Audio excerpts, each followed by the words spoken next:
seberapa solid atau seberapa kuat landasan ekonomi yang akan kita capai pada tahun depan di tengah sejumlah tantangan yang masih kita hadapi sampai dengan tahun depan, dan seperti apa sebenarnya kebijakan fiskal atau desainnya kemudian disesuaikan untuk bisa menopang pertumbuhan ekonomi ke depan dan sampai dengan jangka menengah.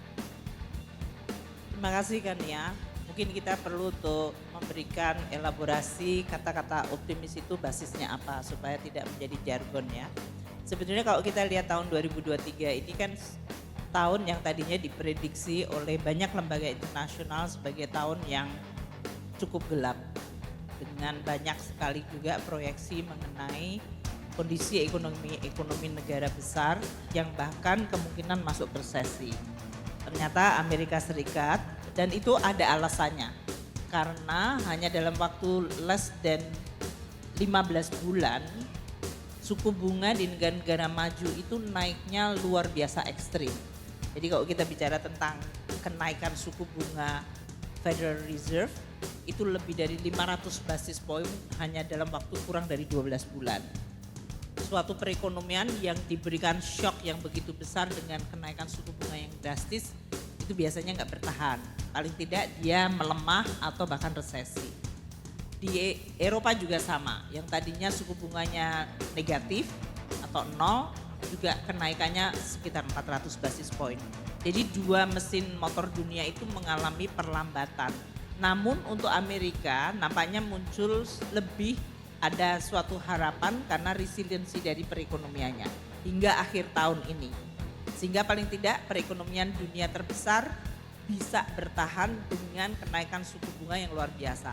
Tiongkok di sisi lain menghadapi masalah yang cukup struktural.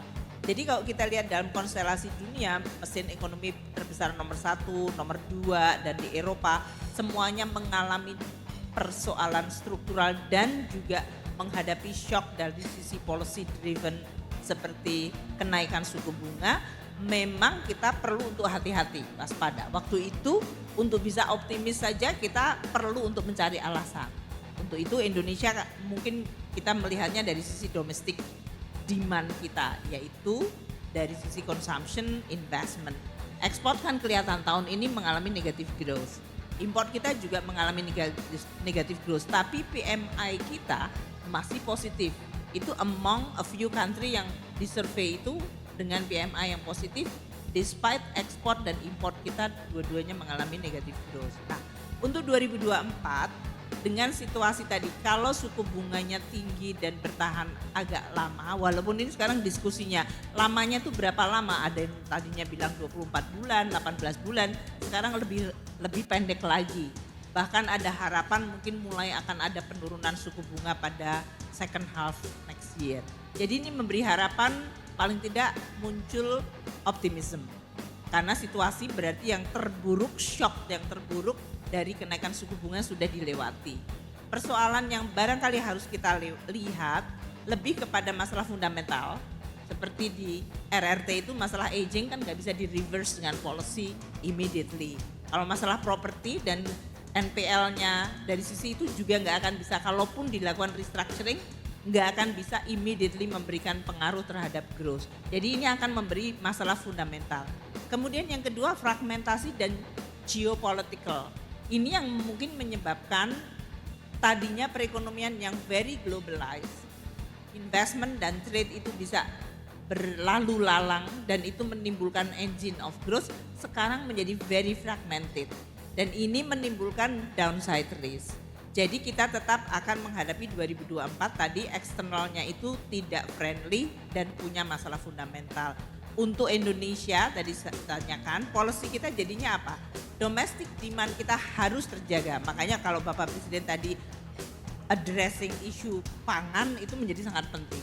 Karena consumption terutama kelompok menengah bawah itu harus kita lihat dampak dari kenaikan harga pangan sangat-sangat regresif. Pengaruhnya kepada kelompok menengah bawah jauh lebih besar. Jadi itu harus diperbaiki dari sisi inflasi maupun kenaikan harga pangan. Yang kedua adalah consumption yang di kelas menengah. Makanya berbagai kebijakan policy kita kemarin entah itu untuk pembelian rumah, pembelian mobil, ini semuanya ditunjukkan agar dari sisi supply side-nya itu property, construction itu memiliki multiplier yang banyak. Dari sisi kelompok menengah yang kita melihat masih memiliki daya beli, mereka mulai dipacu untuk bisa tumbuh. Investment sekarang sudah tumbuh cukup baik. Kalau kita lihat credit growth dari perbankan, dia juga cukup baik. Nanti Pak Mahendra menyampaikan, BI akan menyampaikan. Namun mungkin belum setinggi yang kita harapkan. Makanya tadi kalau disampaikan jangan sampai 2024 ada sedikit ngerem untuk credit growth. Ini nanti akan menjadi persoalan dari sisi investment dari sisi kita. Meskipun effort kita untuk menaikkan FDI melalui hilirisasi dan program-program reform di bidang business climate itu tetap akan dilakukan. Jadi policy tetap dari fiskal kita akan suportif baik masalah fundamental jangka panjang seperti pendidikan, infrastruktur, kesehatan maupun yang sifatnya cyclical jangka pendek yaitu melakukan counter cyclical seperti yang memang kita lakukan pada saat pandemi waktu itu.